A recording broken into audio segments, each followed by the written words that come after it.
Tú eres santo, santo, santo, Señor, y digno de todo honor, digno de toda gloria, digno de toda alabanza, digno de toda exaltación. Tú que venciste en aquella cruz, tú que allí llevaste el peso de nuestros pecados, que allí llevaste toda nuestra vileza sobre tus hombros, todo el desprecio de nuestro corazón. Allí, Señor, lo llevaste, todo ese dolor, lo cargaste sobre tus hombros para reconciliarnos contigo, ahora a traernos a tus brazos y a tu presencia. Y agradecemos, Señor, todo ese amor tan infinito, ese amor eterno con que nos has amado, que se hizo visible y palpable en su máxima dimensión allí en la cruz del Calvario, Señor.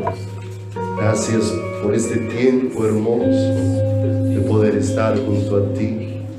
Gracias por el privilegio que nos das de honrarte, por lo que recibimos de tu mano, Señor.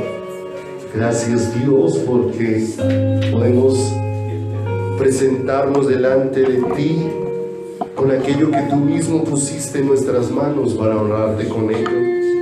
Gracias por esa fidelidad hermosa, maravillosa, extraordinaria, preciosa, con la que tanto te has manifestado sobre nuestras vidas. Gracias, Señor, porque son tantas tus expresiones de amor hacia nosotros.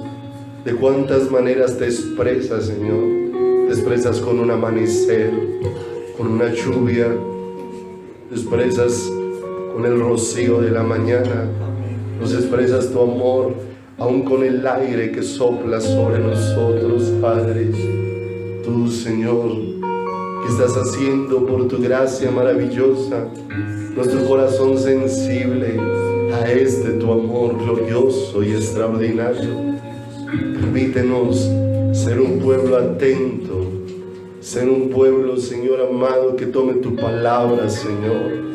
Ser buena tierra, labrada por tu mano, sembrada por ti mismo, Señor. Tierra donde tu palabra dé el fruto tuyo, Señor.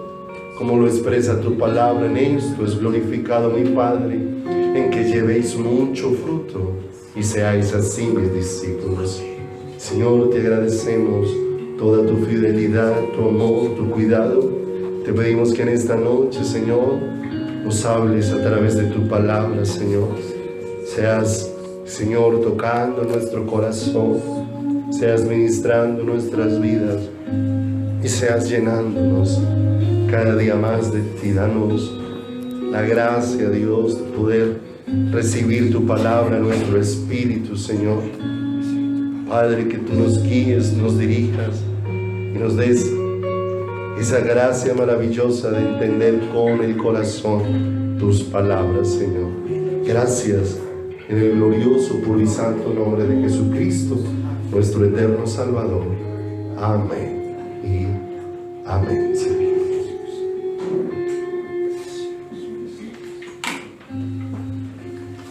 Buenas noches, Dios los bendiga. Qué bueno podernos ver una vez más en esta noche, dando gracias a Dios por toda su fidelidad tan preciosa para con nosotros. Por estar en Cristo significa que todo en nosotros está siendo hecho nuevo. Si alguno está en Cristo, nueva criatura es. Las cosas viejas pasaron, y aquí todas son hechas nuevas por el poder maravilloso de Dios. Vayan su Biblia, por favor, a Isaías. Isaías, en el capítulo número 5. Ubiquémonos allí mientras vamos introduciendo las cosas que vamos a escudriñar dentro de la palabra del Señor.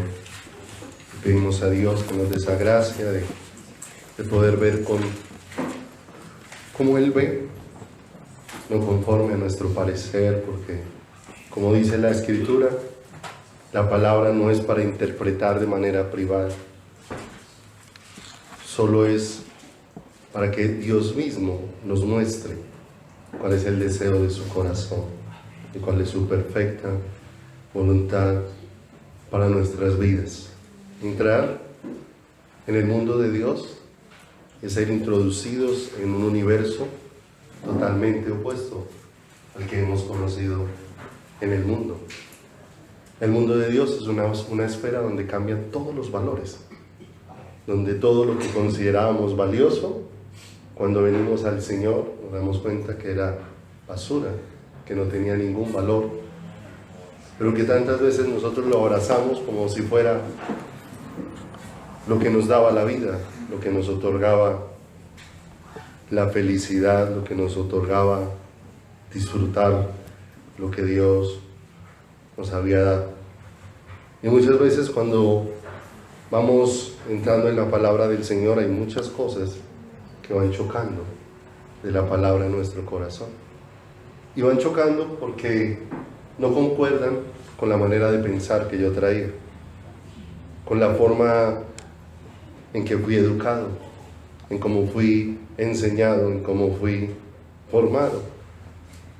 Porque allá afuera aprendimos muchas cosas que cuando venimos a la palabra nos dimos cuenta que no eran lo que Dios deseaba para nuestras vidas. Allá afuera en el mundo aprendimos a ser duros, aprendimos a no dejarnos, aprendimos a pelear, aprendimos a ofendernos, aprendimos a chocar, aprendimos debo sobresalir, aprendimos un mundo de cosas que cuando venimos a la palabra del Señor tienen una confrontada tremenda. Cuando uno escucha, por ejemplo, nosotros tan acostumbrados a no dejarnos de nadie, y de pronto el Señor habla al corazón y dice, si te dan en una mejilla, pon la otra. Y wow, nos empezamos a encontrar en un mundo, el mundo de Dios empieza a desbaratar el mundo dentro de nosotros, el mundo que traíamos dentro de nuestras vidas. Si alguien te obliga a ir una milla, ve con el 2. Si alguien te quita la chaqueta, dale también la camisa. Y eso choca contra lo que nosotros pensamos y tenemos dentro de nuestro corazón y dentro de nuestras vidas. Pero toda esta transformación no es una tarea que nosotros podamos hacer, es la tarea de Dios en mi corazón, es la tarea de Dios en mi vida. Poder sacar todo eso con lo que yo he venido, todo eso que estaba tan arraigado, tan plantado, tan cimentado en mí, tan arraigado que muchas veces ya se convierten en reacciones que ni siquiera nos pensamos hacerlo de esa manera, simplemente brotan por la manera en que están marcadas dentro de nuestro corazón y por la manera en que están marcados dentro de nuestra vida. Isaías, en el capítulo número 5, habla de un canto, y de un canto elevado por el Señor, y dice, ahora cantaré por mi amado, el cantar de mi amado a su viña. Tenía mi amado una viña en una ladera fértil, la había cercado y despedregado y plantado de vides escogidas, había edificado en medio de ella una torre y había hecho en ella un lagar, y esperaba que diese uvas, y dio uvas silvestres. Y uno mira este cántico y esta expresión que hay acá, y es un asunto como difícil de entender porque parece que no tuviera lógica. Porque la lógica me indicara que si yo preparo un buen terreno, dice que ese terreno fue limpiado, fue labrado, fue organizado, fue protegido, ¿cierto? De manera que no pudiera ser invadido por nada. Se escogió una semilla, y no dice cualquier clase de semilla, de vides escogidas, ¿cierto? Así como hacen muchas veces en el mundo natural y en el mundo de las plantas, ¿cierto? Que normalmente de los árboles secos, feos, chamizudos, no se toman las semillas de ese árbol para reproducirlo, porque necesariamente va a reproducir la misma clase de árbol. Normalmente se escogen los mejores ejemplares, pasa en el mundo animal, escogen los mejores ejemplares, a veces en el mundo de los caballos los llaman los reproductores, el semental, ¿cierto? Es el escogido, ¿cierto? Porque tiene una diferencia y se espera que el fruto que produce sea de acuerdo a la semilla que contiene. Y vemos que en este terreno se había sembrado, o se había preparado el terreno, y se había escogido la semilla. Y todo lo que se esperaba de ese terreno era que de forma natural, todo lo que se produjera allí fuera consecuente con todo lo que se había entregado. El asunto es que cuando se recogió el fruto no coincidía con lo que allí se había plantado. No era coherente. Las uvas que se cogen, o los racimos que se cogen, los frutos que se cogen de vides escogidas son dulces, pero las uvas, como dice acá, silvestres, tienen una particularidad, y es que son agrias, no son agradables para degustar, ¿cierto? Y pareciera que algo muy malo aconteció aquí, porque no se está dando un fruto conforme al que se esperaba, conforme al que se deseaba. Más adelante el Señor dice, esa viña era Israel. ¿Qué fruto quería el Señor recoger de Israel? ¿Qué le había dado Dios a Israel? ¿Y qué esperaba recoger? Pero algo falló, y la falla no estaba en el Señor, la falla no estaba en Dios, que hace todas las cosas ¿qué? Perfectas. Para nosotros, la iglesia, la vida escogida es Cristo. Pero ¿qué clase de frutos silvestres puede dar la iglesia si los frutos silvestres no coinciden con la vid que ha sido plantada? La vid escogida por Dios. Aquí como dice aquí, la vid escogida por el Señor ha sido Jesucristo. En el Nuevo Testamento se confirma: yo soy la vid verdadera y mi Padre es el labrador. Todo pámpano que en mí no lleva fruto lo quitará, pero todo aquel que lleva fruto lo limpiará para que lleve ¿qué? Más fruto. Entonces, ¿qué significa que esa uva estuviera dando un sabor diferente?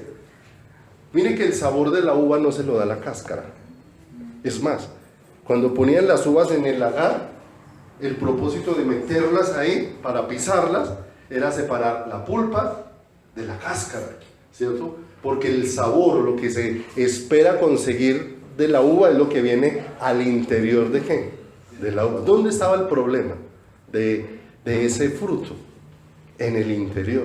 Porque tal vez hay momentos donde ciertamente por fuera se puede ver como una uva deseable, como una uva que tiene buenas condiciones, pero todo ese racimo tan hermoso, si alguien lo prueba, tan pronto lo pruebe, va a dejar de comer de ese ¿qué? De ese racimo, cuando el sabor no es, ¿cierto? Ahora, ¿qué necesitamos nosotros? Poder delante del Señor mirar cuál es el fruto que está brotando de nuestras vidas. Y tal vez, ¿por qué razón el fruto no coincide? Necesitamos un cambio en el sabor. En la vida el sabor no lo da la cáscara, viene del interior, viene de la cepa. Tal vez se perdió una conexión entre el fruto y la vid, que necesita ser restaurado. Vayan conmigo a Jeremías, por favor. Jeremías capítulo número 9, versículo número 23. Tal vez hoy lo que se ve en el exterior pudiera ser algo que deslumbre, pero cuando el Señor mira al interior, el Señor, cuando habla de la vida en Juan 15, dice: en esto es glorificado mi Padre, en que llevéis ¿qué? Mucho fruto, y seáis así que mis discípulos, ¿cierto? Ese fruto, ¿a quién glorifica? Al Señor. ¿Qué no había en ese fruto que se recogió en aquella vid que leímos en Isaías? No había en eso algo que glorificara ¿a quién? A Dios. Por lo tanto, se necesitaba un milagro en esa vid. Dice Jeremías en el capítulo número 9, en el verso 23, una porción que tal vez muchos podamos conocer. Dice: así dijo el Señor, no se alabe el sabio en su sabiduría, ni en su valentía se alabe el valiente, ni el rico se alabe en sus riquezas, mas alábese en esto el que se hubiere de alabar, en entenderme y conocerme, que yo soy Jehová, el Señor, que hago misericordia, juicio y justicia en la tierra, porque estas cosas quiero, dice el Señor. Y pareciera que el Señor colocara un contraste muy profundo entre las cosas que el hombre considera valiosas y lo que Dios considera de verdadero valor. De una manera muy tremenda, al ser humano lo descresta mucho estas tres cosas y le mueven mucho el piso estas tres aspectos: la sabiduría, la valentía y la riqueza. Y muchas veces hace que eso sea por lo que se respeta o se honra a alguien. Pero esa es la forma de mirar en el mundo. En el mundo se mira cuán sabio, cuán valiente, cuán rico es una persona, y de esa manera ¿qué? Se honra. Pero en la iglesia del Señor, el Señor dice que lo que Él quiere dentro de su iglesia es algo muy diferente: que haya conocimiento ¿de quién? Del Señor. Conocimiento de Dios. En entenderme y conocerme que yo soy el Señor, que hago misericordia, juicio y justicia en la tierra, porque estas cosas quiero, dice ¿quién? Dice el Señor. Nosotros encontramos algo de lo que la gente tiene mucha necesidad dentro del mundo, y es que todo aquello que sea como heroico, como que atrae el corazón de las personas, ¿cierto? Entonces, si una persona logra un título, se gana como el reconocimiento, y muchas veces eso trae como una oleada. Si los ciclistas triunfan, entonces empieza a levantarse una generación donde todos quieren ser ciclistas, porque esa valentía que tuvo ese para obtener ese triunfo despierta como en los demás cierta admiración para ellos querer ser como ese es. En otros la riqueza, en otros la sabiduría, y eso es lo que hace que los demás rindan pleitesía y honra a las personas. Es más, en el mundo casi siempre la frase de ¿quién soy yo? Pareciera como algo ilógico, pero tiene algo muy lógico, porque ese ¿quién soy yo? Es la forma en como el mundo le da valor a su vida. ¿Quién eres? ¿Qué has hecho? ¿Y qué has alcanzado? En esa medida el mundo te considera o no te considera importante. En esa medida el mundo te hace o no te hace un reconocimiento. Entonces muchas veces la gente quiere sentir que su vida tiene valor, yéndose en esa dirección para alcanzar esas cosas, para poder sentir que hay aceptación de su vida porque logró. Porque en la medida que una persona alcanza esas cosas, recibe aceptación. Pero el mundo de la iglesia es un mundo muy, ¿qué? Muy diferente. A tal punto que todo cambia en nosotros. ¿Sí o no? ¿Qué de especial tuviera esta reunión si viniera el gobernador? ¿Qué de especial tuviera? Nada. Absolutamente nada. Pero ¿será eso cierto en mi corazón? Que el pastor esté aquí orando y viene y le dice: pastor, llegó el gobernador. ¿Sí? ¿Qué quisiera la iglesia? Que porque vino ese hombre, el pastor se parara a ir a saludarlo y a recibirlo. Simplemente porque es que, porque tiene un reconocimiento, y está bien, allá en el mundo tiene un reconocimiento, pero cuando viene a la iglesia, ¿cierto? Viene y es como uno de nosotros, ¿sí o no? ¿Qué reconocimiento tiene? Solamente el que se humille delante de quién, delante del Señor. Pero ¿cuántos saldrían contentos a irse a predicarle a todo el mundo? Vaya el domingo a la iglesia, porque es que a la iglesia está yendo el gobernador. Entonces nos sentimos que la iglesia tiene mucho valor porque vino el gobernador. Y tal vez el gobernador vino a tirarse el ambiente espiritual de la iglesia. Vino a tirarse el ambiente espiritual de la iglesia. Porque él vino pensando y se sentó allá, y mientras todos felices, ¡ay, el gobernador se va a convertir al Señor! El gobernador está sentado diciendo: 1 voto, 2 votos, 3 votos, 4 votos, 5 votos, 6 votos. Pero nosotros deslumbrados porque llegó una persona que tiene reconocimiento, ¿qué? Público. Y entonces uno lee estas 3 cosas y pareciera que no tienen que ver con nosotros, pero sí son cosas que necesitan ser muy reevaluadas dentro de nuestro corazón. 3 cosas: sabiduría, valentía y riquezas. Y vamos a mirar 3 hombres en la Biblia que se enfrentaron a eso y por poco se pierden. Vamos a mirar un poco en la sabiduría acerca de Salomón. Vamos a mirar en la valentía a un hombre como Sansón. Y vamos a mirar en la riqueza a un hombre como Lot. 3 hombres que finalmente estuvieron deslumbrados con esto, y por poco sus vidas se van a una eternidad sin el Señor. Sin el Señor.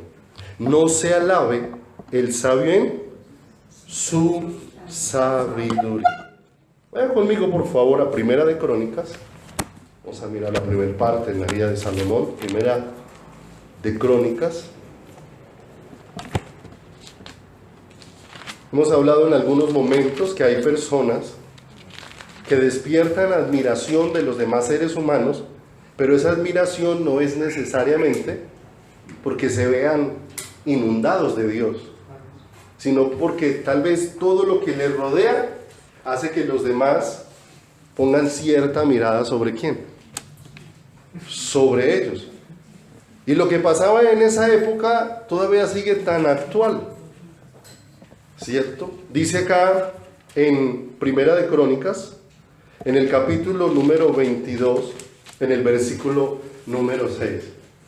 ¿Por qué fue escogido Salomón? ¿Salomón fue escogido por Dios porque tenía mucha sabiduría? ¿O más bien le fue otorgada sabiduría porque había sido escogido? Que son 2 cosas diferentes. Que son 2 sentidos muy diferentes. Y me llama mucho la atención de esto porque está hablando el rey David, y aquí en el versículo número 6 dice: llamó entonces David a Salomón, su hijo, y le mandó que edificase casa al Señor Dios de Israel. Le está dando David instrucciones a su hijo, porque el Señor ya le había dicho a David que aunque David tenía deseo de edificarle casa, el Señor le había dicho: tú no la edificarás sino un descendiente tuyo, porque tú has derramado mucha sangre. Entonces llama David a su hijo y dice en el verso 7: y dijo David a Salomón: hijo mío, En mi corazón tuve el edificar templo al nombre del Señor mi Dios, mas vino a mí palabra del Señor diciendo, tú has derramado mucha sangre y has hecho grandes guerras. No edificarás casa a mi nombre, porque has derramado mucha sangre en la tierra delante de mí. Verso 9. Mire que eso el Señor se lo dijo a David, no ese día que está hablando con su hijo. Porque mire lo que dice el verso siguiente. He aquí, te nacerá. Eso el Señor se lo dijo cuando tal vez ni siquiera estaba en los planes que Salomón naciera. Así que la elección de Dios sobre Salomón no era porque Salomón había alcanzado, o sea, Dios, cuando Salomón no había hecho nada, ya Dios lo había aceptado. Mire lo que dice acá el verso 9. He aquí te nacerá un hijo, el cual será varón de paz. Porque yo le daré paz de todos sus enemigos en derredor, por tanto su nombre será Salomón. Y yo daré paz y reposo sobre Israel en sus días. ¿Cuándo planeó Dios todo eso? Antes que ni siquiera estuviese formada la primer célula de Salomón en el vientre de su mamá. La elección de Dios sobre Salomón y sobre nuestras vidas no dependió de cuánto alcanzamos o de cuánto logramos. Tal vez de su elección fue que vino el que Dios nos fuera otorgando muchas cosas, pero cosas que Dios nos fue dando para despertar en nosotros es un deseo de conocerle. El corazón perverso del hombre ha utilizado es lo que Dios le da para irse en la dirección equivocada y para centrarse más bien en sí mismo. En Primera de Reyes dice aquí la palabra en el capítulo número 3, verso 9. Salomón es un joven tierno, inexperto para gobernar una nación. Tiene unos 20, 22 años para empezar a gobernar una nación como Israel, un pueblo que no es fácil, está muy joven. Y dice Primera de Reyes, en el capítulo número 3, en el verso 9, que Salomón tiene la oportunidad de levantar una oración delante del Señor. ¿Cuál fue el clamor de Salomón? Da pues a tu siervo corazón entendido para juzgar a tu pueblo y para discernir entre lo bueno y lo malo, porque ¿quién podrá gobernar tu pueblo tan grande? Y uno mira, y qué petición como tan sabia, algo tan hermoso. ¿Y qué le concedió el Señor? Una sabiduría sobrenatural. ¿Para qué pidió Salomón sabiduría? Para poder gobernar ese pueblo. Y Dios le dio sabiduría. Ahora le pregunto, si Dios, cuando Salomón le pidió sabiduría para gobernar al pueblo, le dio una sabiduría excepcional, ¿cuánto le hubiera podido responder Dios a Salomón si Salomón le hubiera pedido, Señor, dame sabiduría para conocerte a ti? Porque esa sabiduría que pidió Salomón se convirtió en el centro de su corazón. Y en el libro de Eclesiastés dice que él fue a tratar de entender todas las cosas y de empaparse de todas las cosas y empezó a indagar sobre todas las cosas, pero su interés no era preguntarse sobre quién es Dios. Y toda esa sabiduría que fue alcanzando, es más, la palabra describe que ni antes ni después de Salomón ha existido un hombre con tanta sabiduría. Es más, venían desde lejos y le traían presentes para escuchar a quién, para escuchar a Salomón. Pregunta que se le hiciera a Salomón, tenía la sabiduría para responderla y dejar satisfecho a quien le oía. Vayan conmigo por favor a Eclesiastés.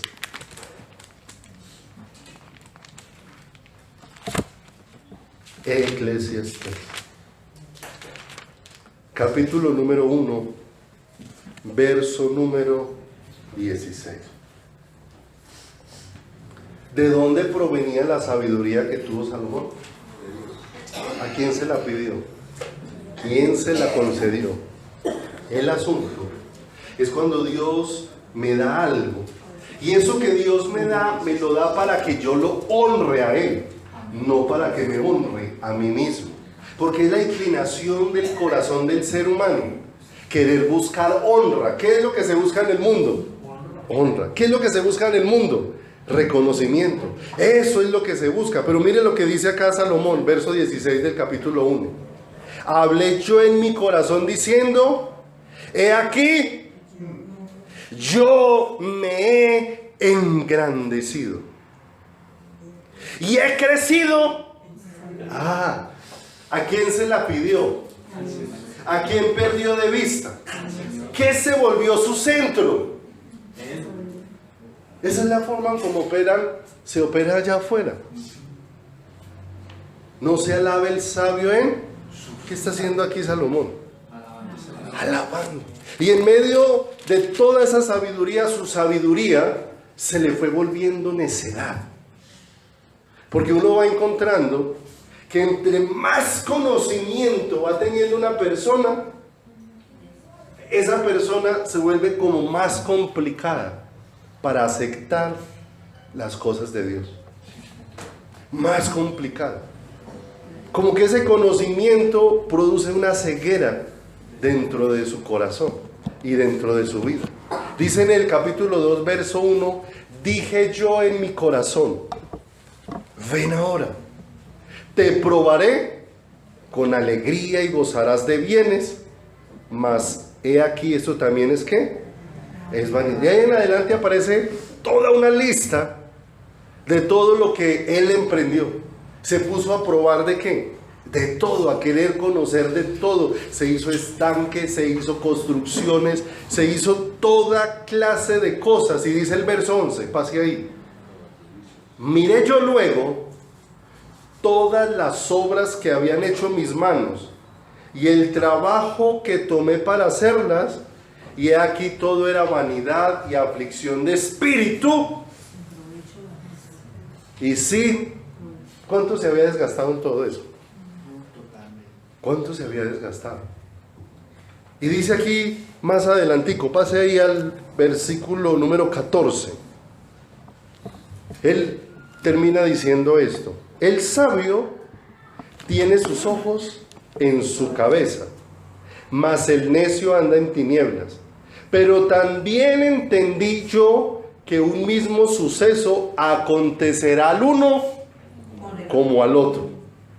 Entonces dije yo en mi corazón: como sucederá al necio, me sucederá a mí también.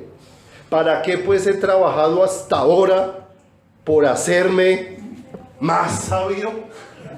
Todo este libro no lo está escribiendo mientras está haciendo todo eso. Este libro lo escribe al final de sus días, cuando empezó a recapacitar y darse cuenta cuánto había invertido en hacerse más sabio, en conocer más cosas, en entender más cosas. Y después concluye y dice: todo ese desgaste, y si muero voy a quedar igual como el que no aprendió nada.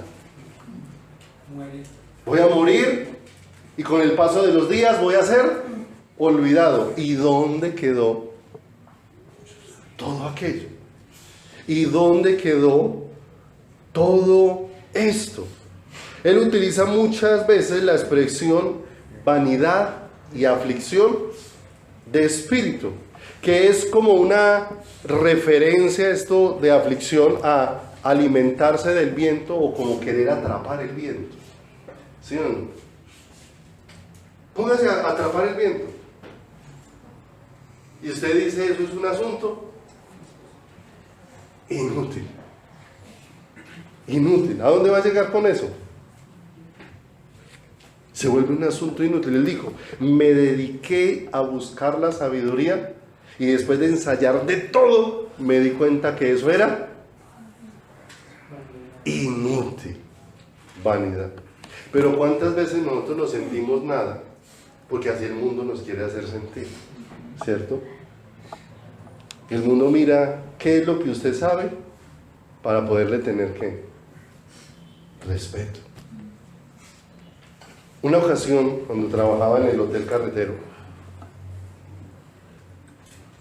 íbamos a hacer una reunión que se hacía con todo el personal una vez al año en una finca por allá en La Rochela, una capacitación, y era bonito porque Dios nos permitió ir compartiendo la palabra y hacíamos oración allá con todos los empleados y todo. Entonces, en una de esas bajadas me correspondió bajarme con el gerente. Íbamos charlando y en esa charla casi que él se dio una predicación solo, porque él empezó a hablarme y me dijo: yo necesito que usted me dé una razón contundente para que yo quiera buscar a Dios. Y él mismo empezó a hablar y a dar todas las razones. Yo creo que duró desde que salimos del Hotel Carretero hasta que llegamos al peaje, dando razones por qué él no creería en Dios. Y él decía: si usted me dice que yo crea en Dios, que busque a Dios, porque tengo problemas económicos, esa no es una razón para mí, porque no los tengo. Si usted me dice que busque al Señor porque estoy enfermo, entonces en este momento yo no puedo buscar al Señor porque no estoy enfermo. Si usted me dice que busque al Señor porque tengo problemas en mi matrimonio, entonces en este momento no puedo buscar al Señor porque no tengo. Y eso me hizo un listado pues para gastarse de aquí hasta el peaje yendo para La Rochela. Imagínate cuántas cosas me dijo. De manera que yo humanamente iba pensando: ¿y yo qué le digo a este hombre? Si yo qué le digo a este hombre, si normalmente cuando uno le predica a alguien, uno mira es qué necesidad tiene para decirle: esa es la razón por la que usted debe buscar a Dios. Pero cuando alguien se sienta y le cerró todas las puertas para buscar a Dios, yo ya no iba escuchándolo a él, yo ya iba preguntándole al Señor: Señor, dame la respuesta, no me la sé, ¿qué le digo a este hombre? Si ya cerró todas las puertas, o sea, no hay ninguna, de acuerdo a lo que él me expone, no tiene ninguna necesidad. Y en ese momento me quedé sin respuesta. Mientras él pagó el peaje, Dios me iluminó. Cuando pasamos el peaje, le dije: le tengo la respuesta. La única razón para buscar a Dios es por amor. Entonces él se quedó mirando y me dijo: y esa es la única razón que me convence. Y qué tremendo que tantas veces nosotros exponemos tantas razones por las que buscar a Dios, y la única razón es por amor. Porque el amor no deja de ser, no se desvanece. Todas las demás cosas que pudieran poderme motivar a buscar a Dios en cualquier momento se pueden desvanecer. Porque por un momento puedo estar enfermo y en un rato puedo estar aliviado. Y entonces desapareció mi dolor, desapareció mi necesidad de Dios. Puedo tener ahora una circunstancia económica difícil y Dios en su gracia abrirme una puerta y responderme, pero entonces apenas ya no tengo la necesidad económica, ahí terminó mi necesidad de buscar a quién, y de buscar al Señor.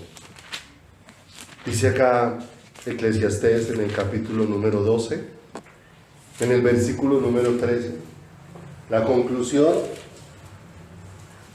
de un hombre que encontró que dedicarse a la sabiduría era como atrapar viento. 12:13.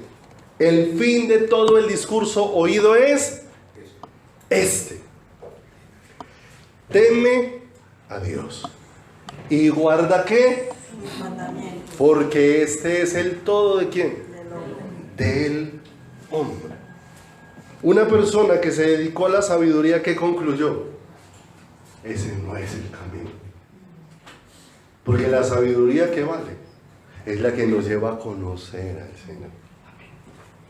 Si Salomón, así como pidió sabiduría para guiar al pueblo, hubiera pedido sabiduría para conocer al Señor, qué historia tan diferente hubiésemos escuchado de Salomón, que simplemente se llenó de tanto conocimiento que hasta terminó sacrificando a los ídolos de todos los pueblos que habían alrededor, con una incapacidad tremenda de verse enfrentado a ser un consejero, pero con la incapacidad de poner en práctica cualquiera de los consejos que daba, porque necesariamente para que eso ocurriera, él necesitaba la vida de Dios dentro de su corazón. No se alabe el sabio en su sabiduría. Y el hombre más sabio que ha pasado, que terminó concluyendo. Vaya conmigo por favor a el libro de Jueces, capítulo número 13. No se alabe el valiente en su valentía. Lo que despierta admiración allá afuera, valentía. 13:1. Los hijos de Israel volvieron a hacer lo malo ante los ojos del Señor, y el Señor los entregó en manos de los filisteos por 40 años. Y había un hombre de Sora, de la tribu de Dan, el cual se llamaba Manoa, y su mujer era estéril y nunca había tenido hijos. A esta mujer apareció el ángel del Señor y le dijo: he aquí que tú eres estéril y nunca has tenido hijos, pero concebirás y darás a luz un hijo. Ahora pues no bebas vino ni sidra, ni comas cosa inmunda, pues he aquí que concebirás y darás a luz un hijo, y navaja no pasará sobre su cabeza, porque el niño será nazareo, consagrado a Dios desde su nacimiento, y él comenzará a salvar a Israel de mano de los filisteos. Y la mujer vino y se lo contó a su marido, diciendo: un varón de Dios vino a mí, cuyo aspecto era como el aspecto de un ángel de Dios, temible en gran manera, y no le pregunté de dónde ni quién era, ni tampoco él me dijo su nombre, y me dijo: he aquí que tú concebirás y darás a luz un hijo, por tanto ahora no bebas vino, ni sidra, ni comas cosa inmunda, porque este niño será nazareo a Dios desde su nacimiento hasta el día de su muerte. Entonces oró Manoa al Señor y dijo: Señor mío, yo te ruego que aquel varón de Dios que enviaste vuelva ahora a venir a nosotros y nos enseñe lo que hayamos de hacer con el niño que ha de nacer. Y Dios oyó la voz de Manoa, y el ángel de Dios volvió otra vez a la mujer, estando ella en el campo, mas su marido Manoa no estaba con ella. Y la mujer corrió prontamente a avisarle a su marido, diciéndole: mira, que se me ha aparecido aquel varón que vino a mí el otro día. Se levantó Manoa y siguió a su mujer, y vino al varón y le dijo: ¿eres tú aquel varón que habló a la mujer? Y él dijo: yo soy. Entonces Manoa dijo: cuando tus palabras se cumplan, ¿cómo debe de ser la manera de vivir del niño y qué debemos hacer con él? Y el ángel del Señor respondió a Manoa: la mujer se guardará de todas las cosas que yo le dije. No tomará nada que proceda de la vid, no beberá vino ni sidra, y no comerá cosa inmunda, guardará todo lo que le mande. Entonces Manoa dijo al ángel: te ruego nos permitas detenerte y te prepararemos un cabrito. Y están en esa conversación tan tremenda, y miren lo que va a ocurrir de una manera tan especial. Verso 16: y el ángel del Señor respondió a Manoa: aunque me detengas, no comeré de tu pan, mas si quieres hacer holocausto, ofrécelo al Señor. Y no sabía Manoa que aquel fuese el ángel del Señor. Entonces dijo Manoa al ángel del Señor: ¿cuál es tu nombre, para que se cumpla tu palabra y te honremos? Y el ángel del Señor respondió: ¿por qué preguntas por mi nombre qué es? ¡Ay, qué hermoso! ¿Quién era el que estaba ahí con ellos? ¿Por qué preguntas por mi nombre qué es? admirable. Verso 19. Y Manoa tomó un cabrito y una ofrenda y los ofreció sobre una peña al Señor.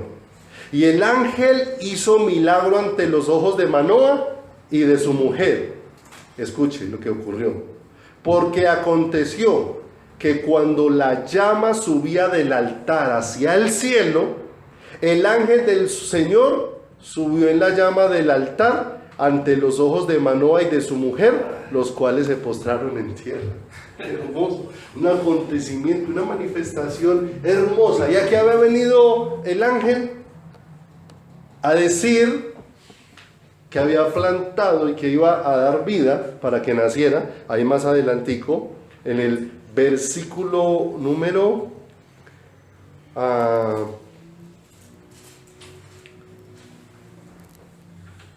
24. Y la mujer dio a luz un hijo y le puso por nombre Sansón. ¿Esa visita a quién iba a traer? A Sansón.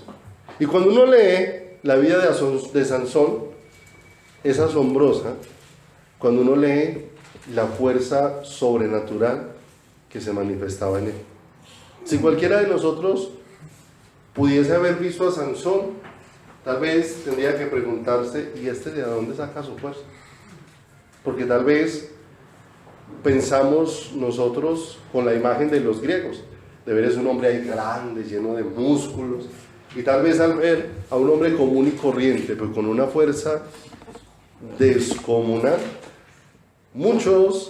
en muchos se despierta la admiración hacia Sansón por la fuerza que él manifestaba. Pero esa fuerza, ¿de dónde provenía? Casi siempre la palabra describe: y vino el Espíritu de Dios sobre Sansón, y Sansón cogió una quijada de un asno y mató como a 1000 hombres. Pero si el Espíritu de Dios no hubiera venido sobre él, no hubiera tenido alientos ¿de qué? De nada. El asunto es que llegó a un engaño tal Sansón en su propio corazón, que no vio eso como una oportunidad de conocer al Señor y darse cuenta: si Dios fortalece mi cuerpo y me da estas fuerzas tan sobrenaturales, ¿no será que Dios también puede fortalecer mi espíritu con el poder de su presencia? Y dice la palabra del Señor, como para no alargarnos mucho en el caso de Sansón, que Sansón empezó a considerar que la fuerza que tenía era de él y no de Dios. Por lo tanto, empezó un camino de una deshonra total al Señor, aunque el Señor muchas veces se le manifestó. Aquel día, después de que mató a esos 1000 con la quijada de un asno, dice que él tenía sed, y Dios hizo que brotara agua de una peña para saciar la sed de Sansón. El Señor queriéndose mostrar a Sansón, pero Sansón sin ningún interés de conocer al Señor. ¿Dónde tenía puesta la confianza? En su fuerza. De manera que se enamora de una mujer llamada Dalila, y ella empieza a engañarlo. Dime, ¿cuál es el secreto de tu fuerza? Y él le decía: tal cosa, si me amarran así. Y ella lo hacía dormir en sus piernas y lo amarraban así. Sansón, los filisteos sobre ti. Y apenas él escuchaba eso, se levantaba y rompía las cuerdas. Pero ¿qué pensaba Sansón? Que todas las veces iba a salir de la misma manera. Hasta que un momento le dice: por mi cabeza nunca ha pasado navaja. Le cortaron el cabello, pero lo que dice la escritura era que Sansón no sabía que el espíritu se había apartado de él. Su fuerza lo había abandonado. Su fuerza no era sus músculos, no era su capacidad, no era su destreza. Su fuerza era el Señor. Pero reconoció que esa valentía que había en él provenía de Dios. Y terminó considerando: esta vez saldré como todas las otras veces. Pero aquel momento se convirtió en un momento trágico para su vida, porque el valiente quedó hecho trizas, porque dice que lo capturaron, lo cogieron, le sacaron los ojos, quedó ciego, y los filisteos, cada vez que hacían sus festivales, lo sacaban para exhibirlo como un trofeo. Este era el valiente. Pero ¿cuánta fuerza había en él? Nada. Pero cuando él consideró que la valentía era de él y que no provenía de Dios, se fue en la dirección que equivocada. Y en los últimos de sus días, por fin invocó el nombre del Señor para darse cuenta que lo que él necesitaba no era mostrar su fuerza, sino su necesidad de Dios en su corazón. En ese último ruego le pidió al Señor: dame las fuerzas para tomar estas columnas. Y el Señor volvió en misericordia. Y aquel día murieron los filisteos, pero también murió ¿quién? Murió Sansón. ¿De qué le sirvió toda su fuerza? ¿De qué toda su fuerza, qué poder tuvo para que él resistiera los deseos de la carne? Nada. Lo que necesitaba era el Señor. No se alabe el valiente.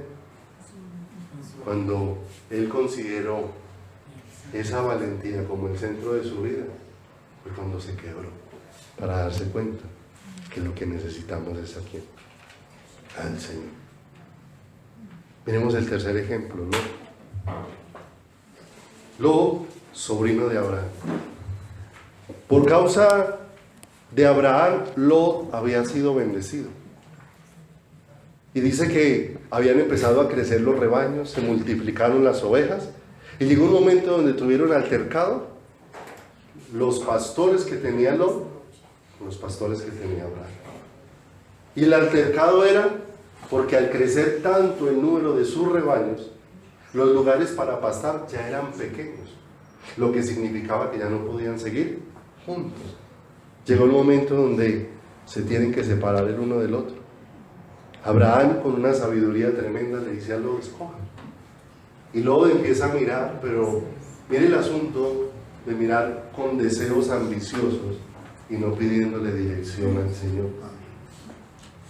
¿Qué era lo que quería Lot? Que se multiplicaran más sus rebaños, y miró hacia dónde estaban los pastizales. El asunto era que no vio esos pastizales hacia dónde lo conducían, hacia dónde lo llevaban. Y lo que parecía un aparente escenario bueno para él, se iba a convertir en la ruina. Porque ¿qué significaba pastar? Ellos pastaban por sectores. Pastaban aquí, si se acababa aquí, tenía que correrse.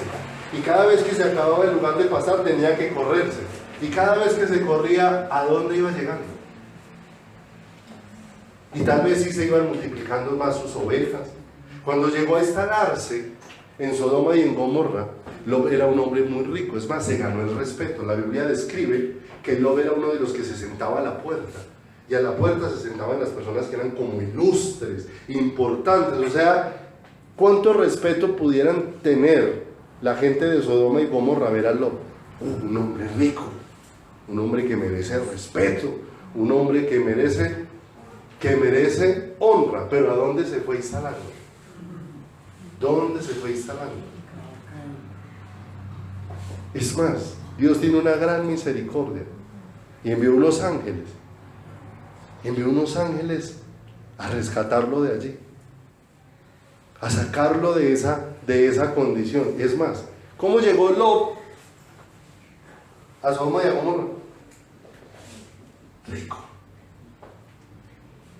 Porque ya se había dividido por causa de que tenía muchas ovejas. Venían pastando y sus ovejas se seguían. Llegó rico. Pero llegó el momento que cuando viene el juicio de Dios sobre Sodoma y sobre Gomorra, le tocó salir corriendo. Es más, casi que le tocó sacarlo empujadito por los ángeles que visitaron, porque ellos le dijeron: apúrate a salir, porque ya viene el juicio del Señor. Ellos todavía iban en camino cuando empezaron a sentir todo el estruendo del juicio de Dios, como caía fuego del cielo a consumir Sodoma y Gomorra. Y mire, tanto apego tenía el corazón de la esposa de Lot a lo que tenían allá, que tal vez no soportaba en su corazón tener que abandonar todo, porque ¿con qué salieron? Con el apresuramiento que salieron, ¿cuánto podían traer? Escasitamente un equipaje de mano. ¿Con cuánto llegaron? ¿Con cuánto salieron? Y tanto era el pesar por lo que tenía allá, y mirando hacia atrás se convirtió en una estatua ¿de qué? De sal. En una estatua de sal. Un hombre que por las ambiciones de su corazón no se dio cuenta que empezó a dar pasos agigantados hacia su destrucción. Raíz de todos los males es el amor al dinero. Bendito sea Dios que de estos tres hombres tuvo misericordia, porque el Señor se refiere con una bondad impresionante a Lot en el Nuevo Testamento, cuando dice el justo Lot afligía su alma, y uno dice cuán grande es el amor del Señor para darnos un lugar junto a Él, no por lo que nosotros merezcamos, sino por lo inmenso y maravilloso de su corazón. Los tres fueron rescatados y son un ejemplo para nosotros de que si ponemos la mirada en la sabiduría, vamos a estrellar. Si ponemos la mirada en la valentía, nos vamos a estrellar. Si ponemos la mirada en la riqueza, nos vamos a ¿qué? Nos vamos a estrellar. No se alabe el sabio en su sabiduría, el valiente en su valentía, el rico en sus riquezas. Más alabes en esto el que se hubiere ¿de qué? De alabar. Recuerda que leímos al principio la canción del amado a su viña, donde dice que el Señor la labró, la organizó, la sembró de vides escogidas y que después cosechó fue uvas silvestres, ¿cierto? Entonces después de eso, ahí en ese capítulo 5 dice que entonces el Señor le quitó su vallado, le quitó su cuidado, o sea, quedó como una vid desprotegida. Y vaya conmigo por favor a este salmo, Salmo 80, Salmo 80. Qué hermoso que aquí continúa la historia de esa canción. Salmo 80, mira lo que dice en el verso 8. Hiciste venir una vid de Egipto. ¿Quién era la vid de Isaías? La vid de Isaías 5 que leímos Jesucristo. era Israel. Ahí se estaba refiriendo a Israel. Y aquí dice nuevamente en el verso 8, hiciste venir una vid de Egipto. ¿De dónde había sacado el Señor a Israel? Echaste las naciones y la plantaste. ¿Dónde la plantó? ¿Cuáles fueron las naciones que echó? Las naciones que ocupaban la tierra prometida. ¿Y dónde plantó a Israel? En la tierra prometida. Limpiaste sitio delante de ella e hiciste arraigar sus raíces y llenó la tierra. Los montes fueron cubiertos de su sombra y con sus sarmientos los cedros de Dios. Extendió sus vástagos hasta el mar y hasta el río sus renuevos. Ahora dice en el verso 12, ¿por qué aportillaste sus vallados y la vendimian todos los que pasan por el camino? La destroza el puerco montés y la bestia del campo la devora. ¿Qué le había dicho el Señor a esa viña allá en Isaías 5? Cuando no la halló con el fruto, le quitó su vallado, le quitó su cuidado, y aquí ellos están reconociendo. Ahora pasa el cerdo montés y coge el fruto y se lo devora. Dice acá, y la bestia del campo la devora. Oh Dios de los ejércitos, vuelve ahora, mira desde el cielo y considera y visita esta viña. ¡Qué hermoso! Es como una situación de arrepentimiento. La viña se dio cuenta que se había equivocado en el camino, que había dado el fruto equivocado, porque había puesto la mira en el lugar que en el lugar equivocado, y ahora está aquí con un ruego. Oh Dios, verso 14 de los ejércitos, vuelve ahora, mira desde el cielo y considera y visita esta viña, la planta que plantó tu diestra y el renuevo que para ti quemada a fuego está, asolada, perezcan por la reprensión de tu rostro, sea tu mano sobre el varón de tu diestra, sobre el Hijo del Hombre que para ti afirmaste. ¿Y de quién empezó a hablar ahí? De Jesús. Así no nos apartaremos, vidas nos darás e invocaremos tu nombre. Oh Señor, Dios de los ejércitos, restáuranos, haz resplandecer tu rostro y seremos salvos. ¡Qué hermoso! La viña que no dio el fruto levantó un clamor. Y un clamor para que Dios hiciera un milagro. ¿En quién? En ella. Para que Dios hiciera resplandecer ¿qué? Su rostro sobre ella. Y trajera de su salvación sobre su corazón. ¡Qué hermoso! Hablábamos de qué necesitaba esa viña. Que el fruto que estaba dando cambiara su sabor. ¿Y de dónde viene el sabor? De adentro. De adentro. ¿Sí o no? ¿Dónde necesitamos ser cambiados nosotros?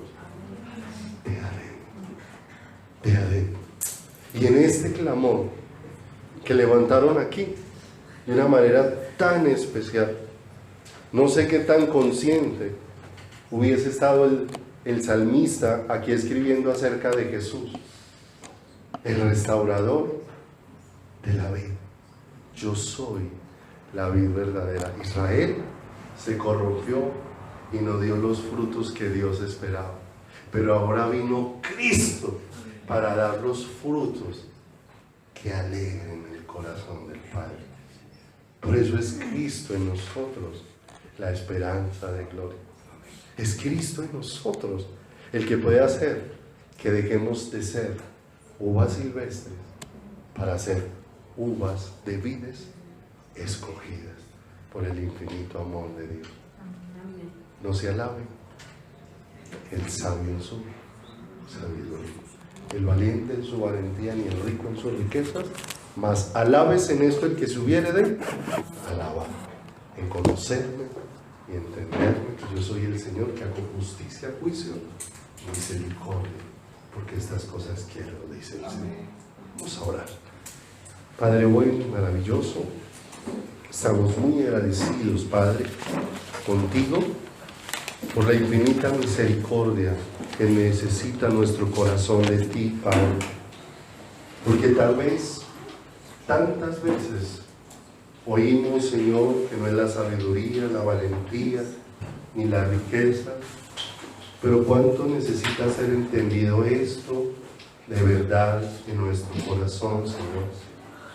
Ayúdanos a entender que los principios, que la vida espiritual tiene unos valores totalmente opuestos a los que tiene el mundo, que para ser amados allá afuera se necesita ser, pero aquí lo que necesitamos es entender, Señor, que somos amados por ti, cuando aún lo único que hicimos fue fallar, errar y equivocar el camino tantas veces, Señor.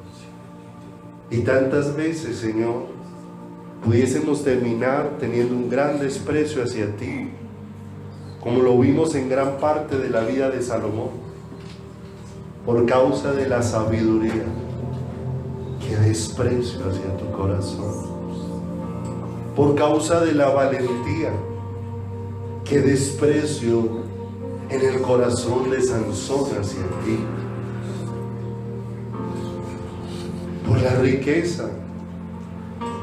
Cuánto desprecio se terminó teniendo en el corazón de Lot y su familia hacia ti, Señor. Yendo a posarse y a instalarse en terrenos muy diferentes a los que tú habías planeado para nosotros. Y cuánto necesitamos entender esto, Señor, porque si no entendemos tu amor, Padre, queremos alcanzar cosas para podernos sentir aceptados y amados, Señor. Ayúdanos, Padre, a uno entender, Señor, la gracia que tú has puesto. Porque si tú nos das sabiduría, no es para enamorarnos de ella. Si tú nos das fortaleza, no es para enamorarnos de ella. Es para preguntarnos en nuestro corazón, Señor, ¿cómo tú me das tanto a mí que no merezco tanto de tu mano? Para que mi corazón corra a ti, Señor, y podamos clamar, danos sabiduría para conocerte, danos valentía para estar arraigados en ti. Darnos, Dios, la máxima de las riquezas que podemos tener, es a Cristo en nuestro corazón, Señor. Que podamos entender que las cosas en tu reino son tan diferentes, que nuestro afán no sea desgastarnos por lo que perece, sino que nuestro afán, Señor, sea el de correr a tus brazos como aquel siervo sediento que clama por las corrientes de las aguas. Como se vio identificado el salmista para decir: mi alma tiene sed del Dios vivo. Señor, aquí estamos, precioso Rey de los cielos, y necesitamos tanto que nos des entendimiento en nuestro corazón, porque tal vez, Señor, por muchos momentos hemos sido esas uvas silvestres, Señor, donde no se halló el fruto que tú deseabas recoger de nuestras vidas. Pero como la súplica que encontramos en aquel salmo, suplicando: Señor, restaura esta viña, no la dejes desprotegida, no entregues esta viña a los deseos de su corazón, no entregues esta viña, Señor, para ser saqueada por sus enemigos. Pon, Señor, pon tu mano sobre nosotros y trae de tu luz para que podamos entender cuál es el tesoro, cuál es la búsqueda, cuál es el anhelo que tiene que estar ardiendo en mi corazón, en mi alma, Señor. Enciéndenos, Padre, por favor, a buscar, Señor, tu rostro en los tiempos en los que estamos viviendo. Porque no sabemos si tal vez hoy sea la última noche, Señor. No sabemos si esta sea la noche en la que son